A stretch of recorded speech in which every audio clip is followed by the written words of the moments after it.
I'm Sarina Fazan, taking a risk, making a difference, and changing the course of your life. Remarkable stories from people defying the odds. You're listening to On the Record. Hi, everyone, and thank you so much for joining us for On the Record. I am so excited because we're doing another Love in America and introducing Dr. Hunter Newsom, even though he should be a familiar name because I talk to him all the time, and his gorgeous wife, Stacy. Thank you for being here. Thank you. Thanks for having us. So I have Newsom eyes. Dr.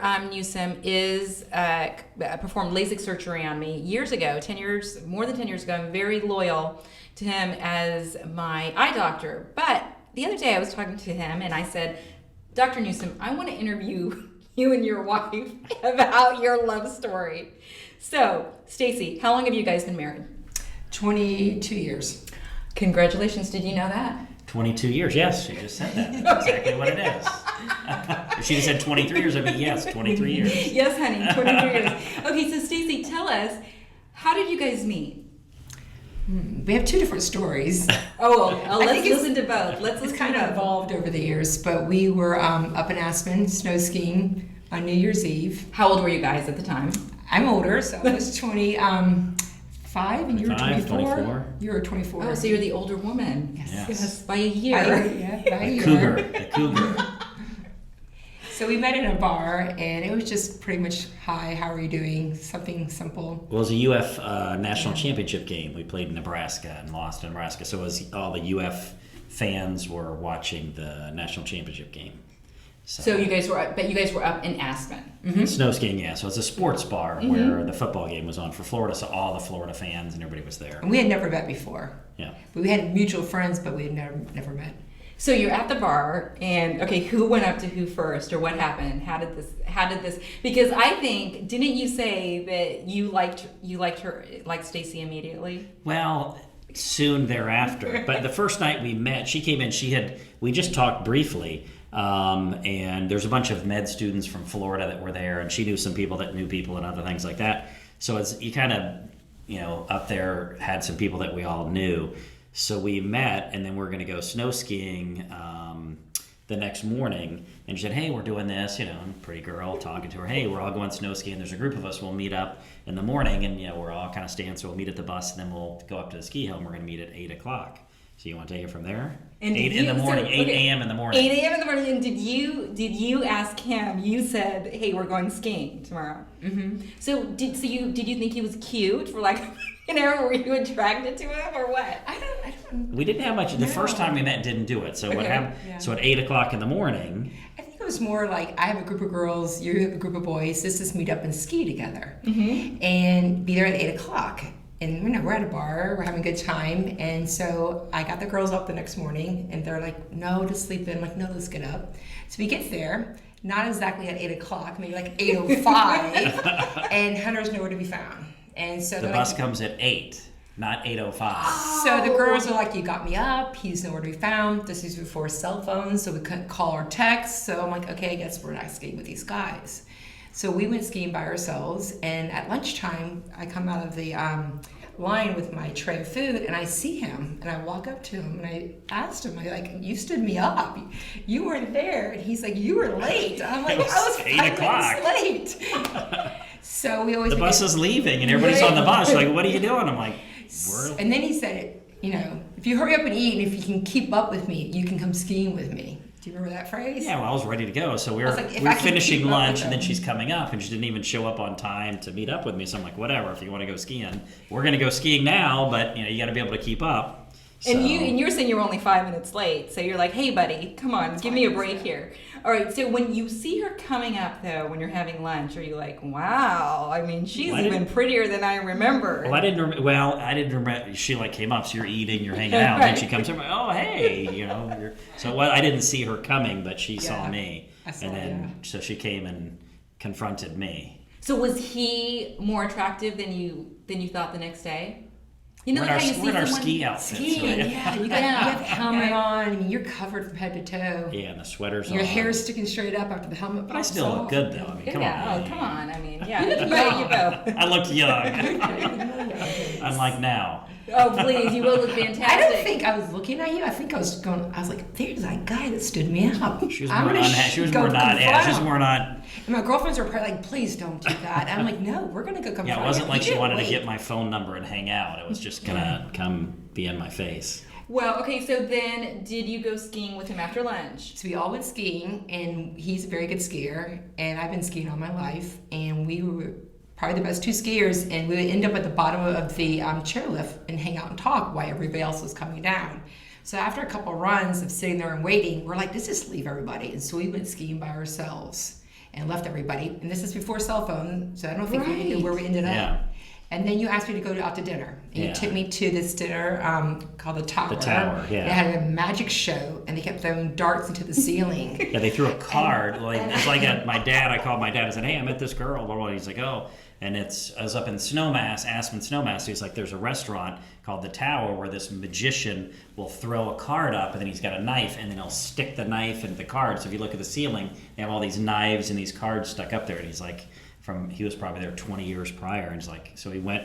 That's where I took her, was to the Tower. Okay, that's really sweet though that you called your dad before you go on this date. So clearly you liked her, right? Are you close to your dad? Is your dad a doctor as well? Yeah, he's an eye surgeon as well. Yeah. Oh, that's precious. And you followed in his footsteps. So we took her. Yeah, so I took her to the Tower, and then we just ended up hanging out. So every night you ski all day long. At 5 o'clock you go down, and it was the timber mills. You après ski and have a couple of drinks there, and then you stay there till 8. And then you go home, you shower, you get some dinner, and then you're in college med school. So then you go out until 2 in the morning, hanging out at all the different dance clubs and stuff in Aspen. And then you wake up at 7 in the morning, and then you ski at 8. You clearly couldn't do that anymore.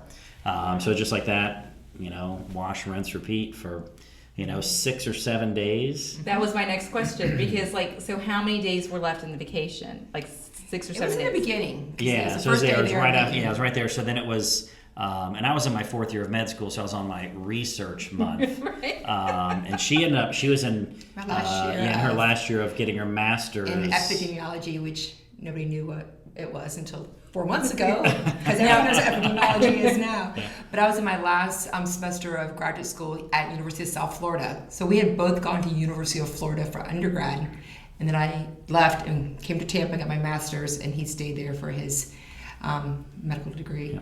So we ended up staying 5 or 6 days, and then the very last day, I had to go back to school, and we ran into a friend of mine that was our waitress. And she was a sorority sister from UF, and so we ended up staying a couple more days at her place. So I had to leave the condominium. I was in one condo, she was in a different one with her friends.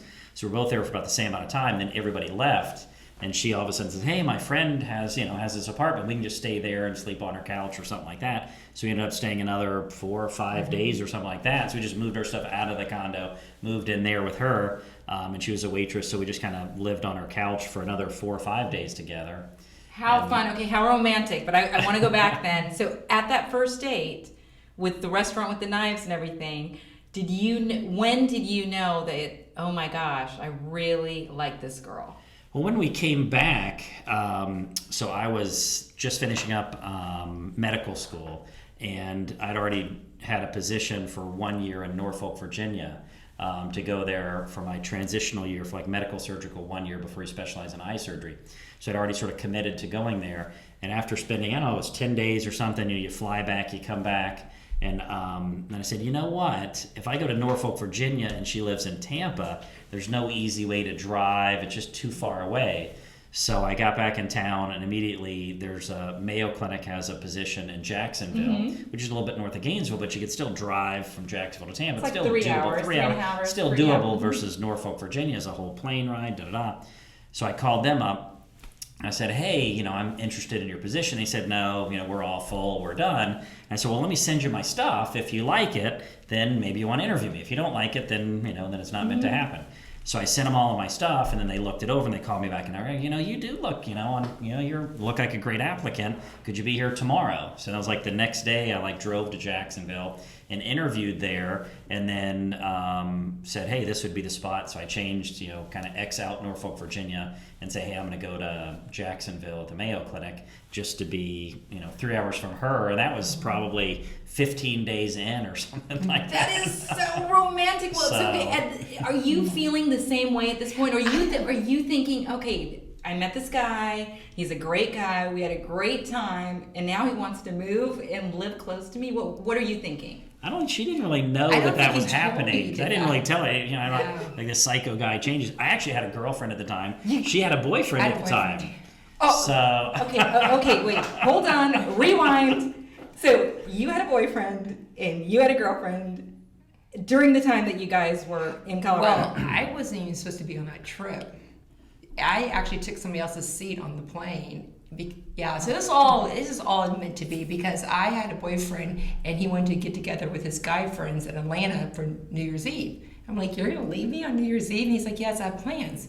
So a girlfriend of mine said there was somebody who canceled out yesterday. Can you get on a plane tomorrow? Now, how long were you dating that boyfriend? I had been dating, he was in graduate school with me, so I dated him for 6 months. Okay, so all right. So, but he leaves you. I jumped on a plane and I need somebody else's name ticket when you could do that back in the 90s. Paper tickets. I know.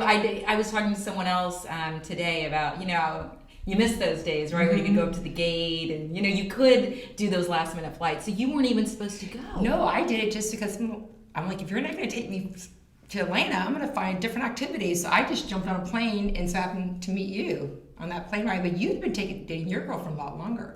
So I had been maybe a year or two. She was in her residency at the University of Florida, and then I was in med school. So when you're in medical school, you're so involved and you're at the hospital so much that at one point, one of our co-students said, 25% of our class was, romantically involved because there's nobody else around. Right. So at the end of your medical school or end of residency, one of two things happens. Either you kind of end up hooking up and you get married and you go off together, or you kind of say, we're going to kind of stick around until the very end, and then, we're going to separate and go different ways.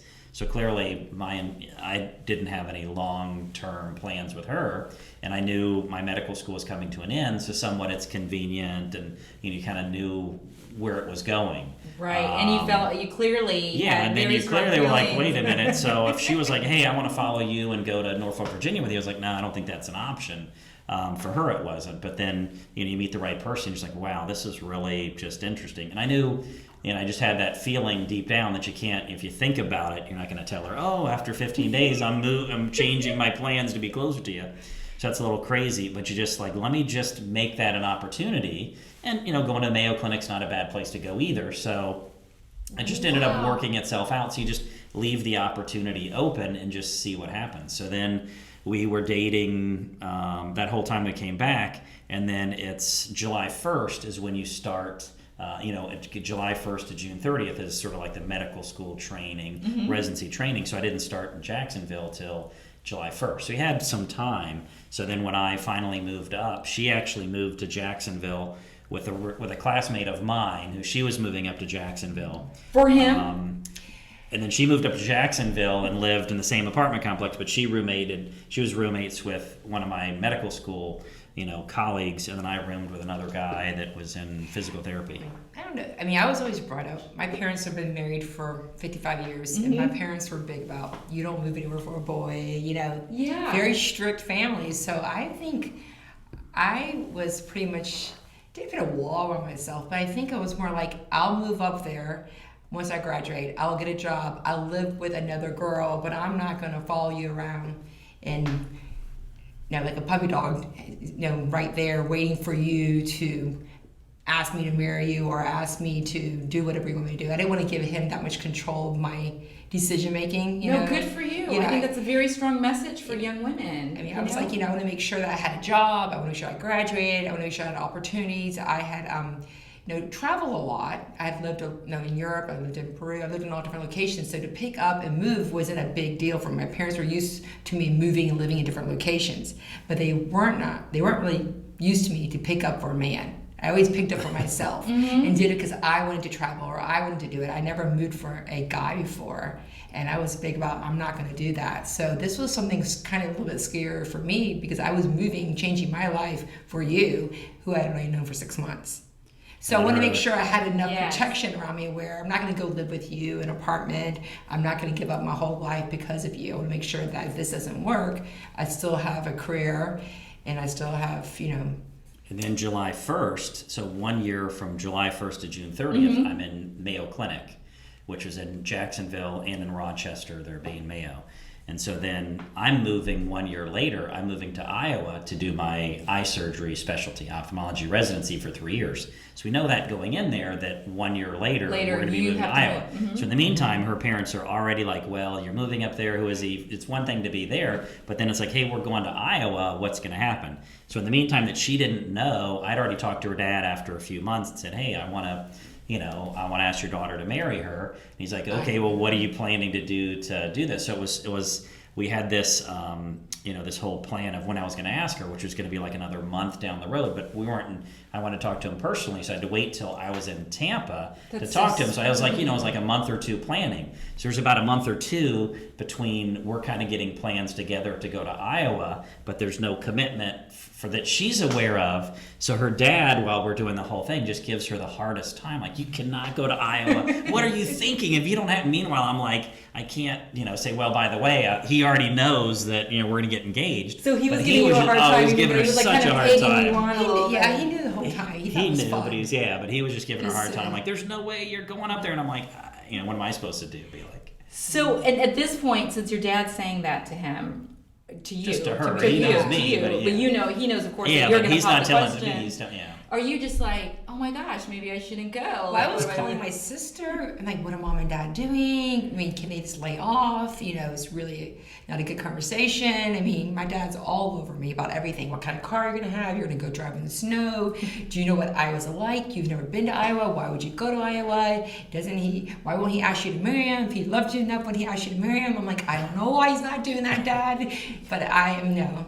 Are you a daddy's girl too? Like, I'm the baby. It's just my sister and myself, and my parents are both only children, so we have a very small family. And he was doing it because I think he thought it was fun. Well, so it's Torturing you. So I want to go back though, just really quickly. You knew 15 days in that this could potentially be the woman for you. Well, clearly she is. So, but 15 days in. So do you guys? I guess you're a testament of that, Dr. Newsom. Because, they say guys just know. So it was a deep feeling you had. Because I don't want to take the words out of your mouth, but... Yeah, I'd talk to, my brother and I, as we grew up going through college together, he'd say, I can't wait till the day where you meet the person that you love. And who would that be? Oh. How would you do it? Who would be that right person that you'd find and that you'd have it? So we'd had conversations about what do you do, how do you find that person. So then when she's like, they're like, this is like what we've talked about. This is what you do to have that person, and it's like, there it is. And when it's there, so it's like, you almost talk like, wouldn't it be nice to meet her in high school? Or, could you have met her earlier? That would be the right time. So there is a lot to be said for timing. Mm-hmm. So, and it looks like he has tears in his eyes. It's so sweet. So people are I got dry eyes for my. People are watching. Well, I'm hoping that it's like sweet tears. It was the love story. So when you finally propose, and when I don't mean to say finally, you guys have. It's only been what, like a year and a few months. Yeah. It's January 3rd. Mm-hmm. So were you surprised when he proposed, and how did the engagement go down? Do you know this story? This is an interesting story. Oh too. goodness, I can't believe you don't know this story because it's probably one of the most unique ways to get proposed to. It was my nephew's first birthday, which was March 29th, so it had just been 14 months. And back in 1997, Barney was really big, the purple Barney. First birthday Barney. Barney, the big Barney, and he came out and he was terrible. So, But I was at the Mayo Clinic in Rochester, so I had to be up there for a couple of months. So she's in Jacksonville, driving down to Tampa to go to this birthday party. Okay. Meanwhile, I'm up at the Mayo Clinic. In Rochester. We've got our beepers and everything, so I'm up there in Rochester at the time. And there's no cell phones. And there's no cell phones. Yeah, Right. you have the beeper. How do you call him? So you'd have to call the hospital, and they could find me. You had to call the house to get a hold of him. Yeah. So we go to my nephew's first birthday party. Barney's there. Barney's not that good. So I tell my mom, can you please get rid of Barney? He doesn't know the songs. He's terrible. The kids are not interested. And then about, I don't know, 10 minutes later, Barney's back. I'm like, Mom, I told you to get rid of Barney. It's not working. Well, Barney knows all the songs now, and Barney knows all the dances, and Barney's having a ball on the stage. And I was like, Mom, you did a great job. You really told that Barney to get his act together, or you're not going to pay him, or whatever you did. And Mom's like, oh yeah, I did everything. He's great. And then Barney says, can all the ants get on the stage? And I'm not thinking. I'm like, oh yeah, I'll run up there, not thinking I'm the only ant there. Oh, I run up to the stage, and Barney sings, I love you, you love me, will you marry me, or whatever that song is. And I'm like, no. And I take the hat off. I take Barney's hat off. And the kids are screaming, they're crying, they're running, because the kids believe obviously that Barney's real, and Barney just lost his head. And I'm like, what are you doing in the Barney suit? Why are you here? I'm so confused. And that's how he proposed in front of 100 kids as Barney.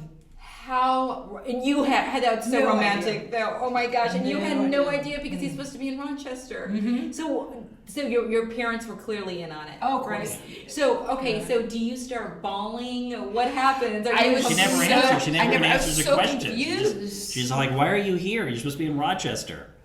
And we didn't really talk about it, and we hadn't looked at rings or anything. I mean, it wasn't something that I knew it was going to happen. When was it going to happen? We really hadn't talked about any of the details. So I think I was so confused about what are you doing in the Barney suit? And I think only thing I can remember is I think I said, you're supposed to do this on a beach by yourselves. I think I said that to you. And I think I took the ring that you borrowed from my mom, because you didn't buy a ring, and I stuck it in my pocket. And you're like, I gave you a ring. I'm like, I know, but we got to figure out why you're in this Barney suit. I think I was just so shocked. And you borrowed a ring from her mom. Mm-hmm. Yep. So you wanted to propose to make sure that when you move to Iowa, she's going with you and she's going as your fiance. Yeah, and then, you knew that you wanted to be there forever and have her a part of my life forever. So it's just the right thing to do, and you're coming and just to share your life. So it was a part of what we were doing, and going to doing 1 year medical surgical in the Mayo Clinic. That's 1 year. It's not that big. Going to Iowa is going to be 3 years. That's a significant part of your life. So you want to know that you're coming up there for reason, purpose, and she's so a Florida girl, so you're like, okay, we're gonna move from Florida to Iowa. So a bit of a change there. Yeah. So when did you get instead of borrowing her mother's ring, when did you end up getting the ring? So we ended up having, so it's a long story that, that's all. So her family, her mom has tons of jewelry, beautiful jewelry, and her dad has, did very well, was able to do it. And I, paid for my own undergraduate school, paid for my med school, or borrowed money for med school. So I didn't have a whole lot of money. I was in debt, $150,000, Bless your heart. So doing all, so I was in debt. So I was like, what do you do? My mom's like, oh, I have some rings left over, some diamonds. You could get the diamond, and then you can put it into this into thing. And I'm like, I don't know what to do with it. So I tell her mom, I'm like, hey, I get this diamond, and my mom's going to send it to you. So she gets it in this, envelope, and opens it up. I was like, what is this thing? And so she tries to put it in. Her mom has big jewelry, so it's trying to put it this little thing, and this is it just didn't look right. So she's like, let me just, do you have any money, or do you have anything? And I was like, well, I inherited this this bond from one of my relatives had passed away for I don't know, some amount of money. So I cashed that in, gave it to her mom, and said, all right, what can we do with this that you have it? So she took that one ring and made it into a nice necklace for her, and said, we're going to do this for Stacy, and I think she'll like this and have it. And I'm like, okay, I don't know anything. So then that was what so then she put together a nice ring that she has and put together. So the diamond that we got from your mom, I have. It's in a necklace. That's so sweet. It wouldn't fit. Yeah, it wasn't quite the most. Yeah. You got to have a certain ways that the stones are, and it was just a loose stone. So probably the reason why it was never put into a ring is because they were scared it would fall out because it wasn't. They don't think they could put it in the ring for it to be safe. So they said it'd be safer in a necklace. And and honestly, of course, we think about rings and jewelry, and of course, what's most important is the love that you guys have found. So that's priceless. And you're probably looking at us both right now because neither one of us have rings on. You know what? Are you trying to figure that out? Well, no, I come from a family of physicians, and no one ever wears a ring because my brothers always say, it's so hard to wear a ring, and I don't know if it's because when they operate and everything, you have to take off your ring. And you tie it on here, and you lose it. So it's for me, and you're washing your hands, and it just is a place that's not the cleanest. And as you COVID today, how do you get everything clean? It's just a spot, and I'm doing surgery on eyes. It's all day, every day. So it's just a difficult thing. You put gloves on, so it just never works for me. Yes. Yeah. So you don't wear a ring. So that's for me. For Stacy has another. So for me, we didn't have a ring that day, and we went back to Iowa, and we're trying to find a ring. We didn't have any money, so it was kind of like, when we get some money, we'll buy a ring. And then 5 years went by, and 10 years went by, and we never really bought an official ring. He had that bond money, and we used it for something, but it wasn't really the official ring. It wasn't the ring that he proposed to. It wasn't that ring that was there that day, and it wasn't at our wedding. So we're just going to pick out a ring and call it the wedding ring. And I was like, you know what? After 22 years, we've never wore rings. I've never worn a ring for 22 years. I don't even have one that's from that day. I don't even know where that ring is from that day. My mom probably has it now. I think she has it. Well, she's given it to Madison. Ideally, the ring that he handed me, that Barney gave me, would be the ring I would want, because that was the ring that was there, and it'd be nice to find it wherever it is. So we've never ever got around to really buying a ring, and every time we talk about it, I'm like, but it's not the one that was there that day, so why are we just going to put a ring on my finger to show that I'm married? And I actually like it because people ask, where's your ring? I'm like, I don't have one. My husband, I don't need a ring to show everybody that we're married. And it's, I think it's something that's great because we talk about it a lot. Well, I've offered to buy, now we're doing better than we were then. I'm like, I'll buy you a big ring, and we can get, you buy a car or buy some fancy Mercedes. I'm like, I'd rather have a ring, and you can spend whatever you want. Do you want something? And she's like, she's like, whatever you, don't buy it for me, because. But what is a wedding ring? Why do we wear wedding rings? Is it supposed to be the one that you got that day when he asked you to marry him to spend the rest of his life? Is it something to show everybody else, don't talk to me at a bar because I'm married? Like, what is a wedding ring, and why do we wear them? And I think it means different things for different people. But for us, I don't think we need to have a symbol on us to say, I'm taking, or he's mine, or, I don't ever ask you to wear a ring, even on the weekends. Oh, make sure you put a ring on if you're going to go out with the guys. I just don't think you need to have something to make sure. Most people probably like it so that my husband is taken, don't talk to him, or like we'll use it for the fact that cheating, people, I trust him. I trust him with everything, and I know he would never do it, and I don't need to put a ring on him to keep him from doing something that he should, that we wouldn't agree with in a marriage. I mean, I don't know how people. No, why people do it. You know what though? That is such. So of course, my journalist mind is like spinning right now, and there's so many angles. Mm-hmm. But what you're saying about the ring is just so sweet, and how much for you, like, you don't need a ring, and it goes back to the Barney story and the proposal. Mm-hmm. So years later, you have 3 beautiful, amazing children, twins that are 15 years old, and an 18-year-old daughter. You guys are clearly still very much in love with each other and just a great team. What advice would you give to people out there on making a successful marriage? Go first, or you can go first. For me, I have friends that have dated girls for 7 years, or going through medical school. They've been with them like all med school or all their residents. They're like, well, I'm at the end. I guess I need to get now. We hit that point where we just need to get married because the time is right. And then I'm like, if you don't know and you're not going to just give it everything that you have, and you give up everything for it, then you don't have that same feeling. You don't have that. Then you haven't found the right person. And everybody has that true love. If you've not found that yet, then you need to find somebody new and keep looking until you find that person that you can find. And one of my very best friends, he went through a divorce that we both knew. And he said, sometimes it's hard to find that person. The first time you try and you have it. He's like, you're really lucky because you found that person that the relationship that you have. And he ended up finding someone that he's been with for a long time and happy with. But it's, he's like, at that point in time when we met him, actually I moved in with her because he was getting divorced, and he moved into my room. So I ended up staying with her, and, just talking with him years later. You just have to know that who's the right person, and you're lucky if you find that person. I absolutely agree. And I think some people think you have to get married or you settle. And I hate using that word, but I know a lot of friends that have too, but you need to hold on to that, for that true love. Would you say the same thing, Stacy, or what would you like to add? I think that's definitely the answer for both of us, but I also think it's important to find somebody that compliments you. And I always tell Hunter, you know, if anything happened to you, as long as you have your brain and he's very funny. If you get him going, he's hilarious. He is hilarious. You know, and I just love the fact that, you know, he's just so smart. He can answer any questions. And sometimes I always question, like, are you even telling me the truth? But that answer sounds so great. And I just love the fact that he's brilliant and he's funny, and we could be anywhere and we would have a great time.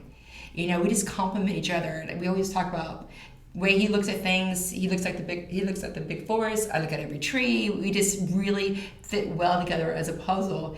And we have, you know, I think also the same goals, and we, you know, respect each other. And I think that's huge, respect. You know, sometimes we have to sit down and say, we need to talk. We got to get back on the same page because we get going in two different directions. But as long as you can trust each other and speak openly to each other when things are great and when things aren't great, communication, I think, is huge. I think that is the key to communication. Yeah. Well, we could talk to you guys for another half hour, so that means you're going to have to come back on the podcast. Plus, Dr. Newsom, I want you to give your practice a plug. I mean, Newsom I, where can we find you? So we're on the web, www.newsomi.com. And it's Newsom is without an E, by the way. So it's like Newsom. New eyes. Yeah, I love my new eyes. So Newsom eyes. So it's a big thing. Yeah. So look us up online. We do lots of research, IOLs, cataract surgery, a big practice with a little bit of everything. But my specialty is obviously cataracts and LASIK, getting people out of glasses. But we do glaucoma, retina, plastics, pediatrics. You know, anything to do with eyes. We do everything. Well, I loved having you both on the podcast, and it's so sweet. Stacy Newsom said to me, hey, she's looking around, and she said, I might have some furniture, right, that I'd like to donate to Sarina Fazan Media. And the whole team was like, okay, because it's positive vibes in the studio. Thank you so much for watching, everyone. You can find me on all my social media platforms, Sarina Fazan Media, also Sarina Fazan News on Instagram, Twitter, Facebook, YouTube. You can find me anywhere. But again, thanks so much for watching and loved your story. Oh! Do you want to kiss too? That is This podcast is brought to you by Core Shorts. Me being a professional hockey player, I have had my share of groin injuries in my life. When they showed me this product, I said, oh my God, this is the future. These shorts are exactly what they're meant for, to create some support throughout your pelvis. It's an amazing product. It's not only for hockey, it's for any kind of sports, recreational, postpartum. Women after their pregnancy need support throughout their pelvis. These shorts are creating that support throughout their pelvis. So it could be a mailman, it could be a fireman, it could be someone working in their gardens.